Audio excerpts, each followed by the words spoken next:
Bienvenidos, pasen y vean, no me han atracado, es que estoy de mudanza, entonces ya esto está vacío. Hoy vamos a hablar de Luca, que ha levantado revuelo.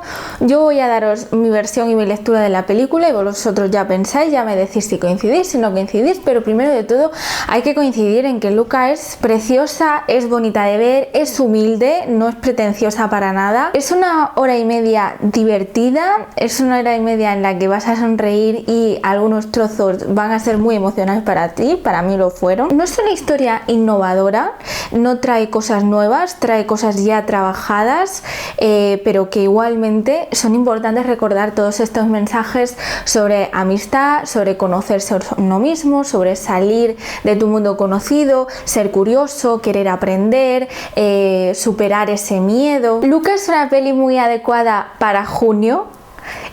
Para junio por Italia, vacaciones, verano, sol, agua, mar, mucha pasta, mucha vespa, mucho acento, pero también el personaje de Luca es muy entrañable porque es un niño que está aprendiéndose a conocerse y aprendiendo del mundo, aprendiendo cosas nuevas, queriendo conocer más cosas, queriendo tener más amigos, ser aceptado. Había muchas partes de la cinta en la que yo me emocionaba con la inocencia, con la vulnerabilidad de Luca, pero también con su miedo. Hay otras partes de la cinta muy tristes, sobre todo en torno a Alberto, su historia personal y también la relación de Alberto y Luca tienen como altibajos, porque así son las relaciones y las amistades. Sin duda el elemento que más me ha gustado y que más genial me ha parecido es el de Silencio Bruno. Creo que con dos palabras le das una herramienta metodológica al niño, no solo de salir de su zona de confort, de vencer a su miedo, puede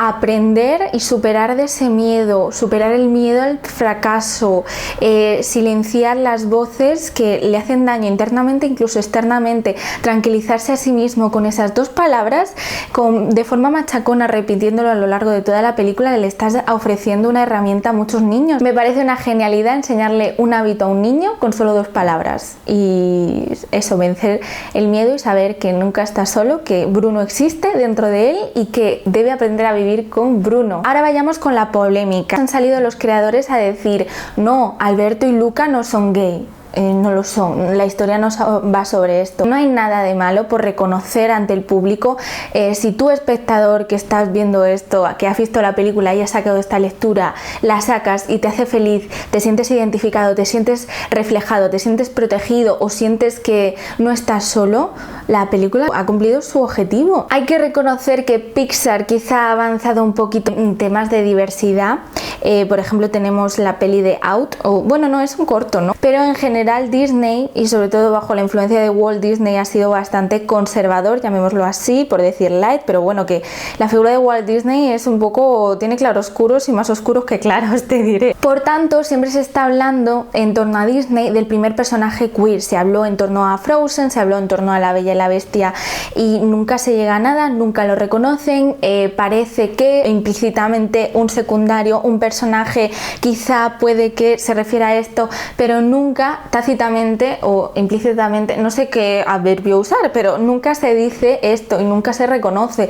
Nunca verán mis ojos a Disney reconocer que ese es su primer personaje queer abiertamente, aunque todos veamos lecturas en ese sentido. La comunidad LGBT queer nunca ha tenido una representación tácita, explícita, simplícita, pero siempre lo heteronormativo ha sido la norma. Voy a hablar de heteronormatividad, que no heterosexualidad. Vamos a hablar de intereses románticos, no intereses sexuales, porque además estamos hablando de crush prepúberes. Yo sí veo esta lectura, sí veo cierto crush platónico igual que tuvimos nosotros en nuestra infancia. Yo de repente a los 15 años no me desperté con un deseo erótico, sexual, festivo, afectivo, sino que a los 10 años, por ejemplo, yo tuve un super crush platónico con un chico de clase, porque los niños tienen esos sentimientos o esas emociones. Vamos a ver, aceptamos perfectamente que Violeta de Los Increíbles tenga un crush con Tony.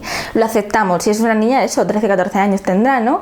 Aceptamos que hubiera relaciones romántico-amorosas de cualquier tipo entre dos juguetes en Toy Story, entre dos robots, cacharros, tecnologías en Wall-E. ¿Por qué no esto? ¿Por qué no? Es que hasta vimos una lectura marxista en Bichos, que hay un montón de vídeos sobre esto y un montón de hilos de Twitter. ¿Qué hay de malo en que una persona se pueda sentir apelada o identificada, o en que un niño sienta que eso que a él le pasa y que no le cuenta a nadie, le pasa a un niño en Italia en una película? Mi lectura y la tuya no son correctas y no son erróneas, pueden convivir perfectamente, cada uno puede leer de la misma película dos cosas diferentes y no pasa nada. Simplemente deja que los niños tengan otros referentes, otros códigos y otros universos donde son tolerados, donde son bichos raros y no es negativo, donde hacen amigos bichos raros y no es visto de forma negativa. Empecemos por el principio. Luca se ubica en las profundidades del mar con su familia, sus padres y su abuela, y es catalogado como un chico bueno, pero tiene curiosidad. Ese mundo como que se le hace muy pequeño y quiere ver qué hay en la superficie, qué hay más allá. En el momento, bueno, estas pelis suelen tener personajes de entre 10-12 años, se llaman Coming of Age, creo que ya lo he dicho antes, o Grow Up, y bueno, normalmente también estas películas, y algo bueno a la hora de esta película es que se mata a los padres o a uno de los padres, y entonces es cuando se desarrolla personalmente y emocionalmente el personaje, pero aquí no, y también puede haber un problema con eso, sobre todo al principio cuando él se demuestra que es un poquito diferente, entonces la madre y el padre también deciden cómo avisar al tío para que lo lleve a las profundidades del mar y lo oculte y así esté más seguro y más protegido.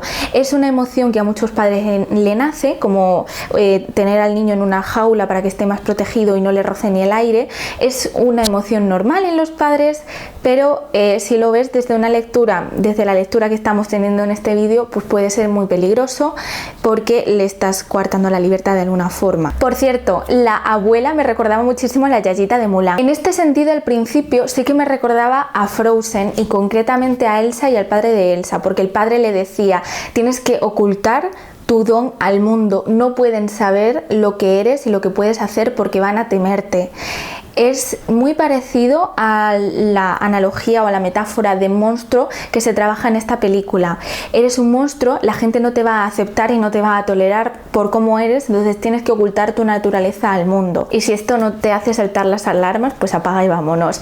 Sobre todo al inicio de la película vemos mucha simbología de rechazo al monstruo, y algunos, por ejemplo en El País, creo en ABC se ha hablado de rechazo al extranjero, de intolerancia o xenofobia de alguna forma, pero la figura que presenta más rechazo es Ercole Visconti, este antagonista que los señala, los ataca verbal y físicamente, los daña, le pone la zancadilla, impide que avancen, que crezcan, anima a los demás, otros niños, el resto del pueblo, a que los señale también y se ría de ellos y los rechacen de alguna forma. Es más, dice frases como: sois monstruos, la sociedad o el pueblo no os va a tolerar, no os va a aceptar. O sea, está claro. Muy acertado este estereotipo con el pelo liso y el polito así encima de los hombros, me hace mucha gracia. Se presenta como un chico algo mayor, adolescente quizá, que se mete con los más pequeños, y aquí quiero pararme un poco más. El tema de Alberto presenta y demuestra que tiene miedo de ir al colegio porque dice: los monstruos no son aceptados en el colegio. Y es más, Luca le pregunta a Julia: ¿en tu colegio los monstruos somos aceptados? ¿Seremos aceptados?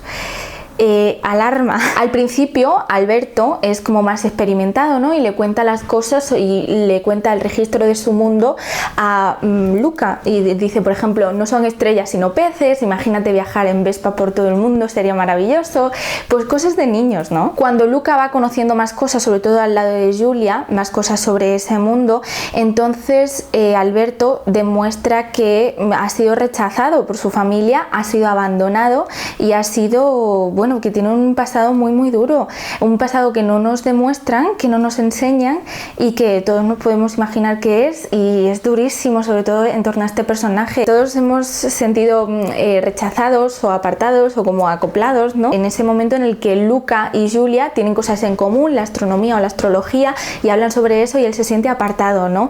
Y su manera de expresarlo, esos gestos, esas acciones, son unos códigos bastante infantiles, y es plenamente entendible porque no es capaz de traducir en palabras sus propias emociones, porque en parte no ha tenido esas figuras paternas que le expliquen paso a paso. Pues cuando tienes celos lo tienes que expresar. También vemos otra cosa respecto a esto, y es el miedo de Luca a ser señalado como otro, como la otredad, el diferente, el monstruo, y entonces él señala primero a Alberto como monstruo, y entonces se siente Alberto plenamente traicionado, y es un momento muy doloroso. Es un momento donde podemos sentir empatía respecto al protagonista, porque se demuestra que trata de protegerse a sí mismo y que trata de no ser el diferente y no ser el señalado, y por eso señala primero. Es un momento muy duro y es un momento en el que nos creemos plenamente el protagonista, pero aprende y se reconoce ante Julia lo que es el de naturaleza, y entonces Julia le dice, pues tienes que huir, tienes que largarte, tienes que intentar que nadie más te vea. Y entonces es cuando él dice, no, voy a ganar la carrera y voy a conseguir esa Vespa para Alberto y para mí.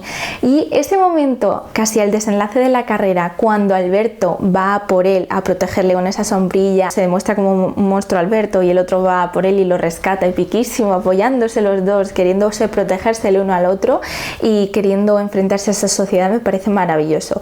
Y luego ese momento en el que, bueno, cuando ganas una carrera, entonces eres tolerado por todo el pueblo. Me hace gracia, sobre todo esas dos yayitas, ¿os acordáis?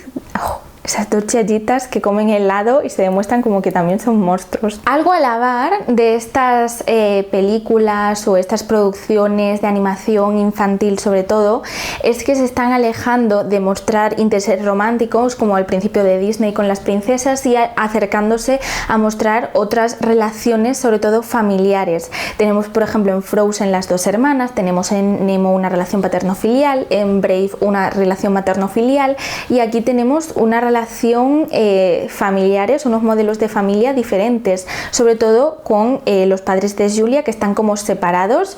Muy rara vez en Disney y en Pixar se presentan padres divorciados o separados. Y otra cosa que me ha gustado muchísimo es el final. Normalmente estas películas tienen pues el felices para siempre, que en este sentido muy probablemente Alberto se iría con Julia y Luca a aprender más, pero decide que no, que su lugar está en ese pueblo, a aprender más de cosas que se le da bien, como pescar peces, y entonces se queda con una figura paternal de referencia que es el padre de Julia, mientras Julia y Luca pues aprenden en el colegio. Es una despedida muy agridulce la que tienen, una escena de tren, que normalmente las escenas de despedida en un andén de tren son entendidas en un registro romántico. Esta escena me gusta porque le enseña a un niño a que muchas veces no consigues todo lo que quieres, todo a nivel personal, emocional, familiar y profesional, que todo no se puede tener en la vida, que a veces cuando estás bien con la familia pues no tienes trabajo, o cuando tienes un trabajo maravilloso pues no tienes pareja. Entonces eso me gusta que se enseñe, que también te puedes llevar súper bien con alguien, tener una relación maravillosa, pero en la distancia o el tiempo o algo se entremete y no tienes por qué acabar mal con esa persona. Me gusta esto, que tenga un desenlace en parte agridulce. Pero esta lectura, la mía y la vuestra, a lo mejor si estás viendo este vídeo, no es canon. Los creadores han salido a decir que no, que esto no es así, que ellos no lo hacían con ninguna pretensión. Y me parece ya, a ver cómo lo explico, puedes no aceptar que esa es la visión, pero rechazar que esa lectura es posible sí me parece doloroso, porque si un público, una persona cualquiera se siente identificada o apelada o tiene una referencia o no se siente solo, creo que esa película funciona, y esa película es un éxito de alguna manera, aunque no lo sea a nivel de recaudación, si ayuda de alguna forma. Entonces, ¿por qué decir no, esta lectura no es válida, no es correcta? No ganas nada, no se pierde nada si dices que esa es la lectura o si aceptas que esa puede ser una de las lecturas. No se tiene que cambiar nada en la historia. Si esta versión queer, LGBT acceptance o lo que sea, no tienes que cambiar nada en la historia, nada, ni un ápice, está todo perfecto tal como está. El impacto que puede tener en los más peques, infancia, jóvenes, adolescentes, el tener a esta persona de referencia, no solo los villanos como Jafar o como Úrsula, que tradicionalmente se ha hablado de que son de alguna forma queer, sino un personaje protagonista que dirige su trama con autonomía, que toma decisiones, que comete errores, que tiene un desenlace y que es dueño de su propia trama y su propio desenlace y toma acciones y de las que se beneficia y que tiene familia y que tiene unas relaciones saludables de amigos y que es tolerado. ¿Qué problema hay con que la gente se sienta aceptado, se sienta identificado con esto y que tenga una lectura propia y una lectura autónoma? No pasa nada por aceptar que eso puede suceder. Creo que es muy saludable esta película y que muchos niños y niñas las tengan presentes y puedan acceder a ella, porque mi generación no la tuvo, y creo que más modelos de familia, de personajes, de historias y de valores siempre son aceptables y siempre son buenos. Y hasta aquí la chapa de hoy, que creo que también se ha alargado mucho como el otro día. Bueno, adiós. Os leo en comentarios, por cierto. Adiós.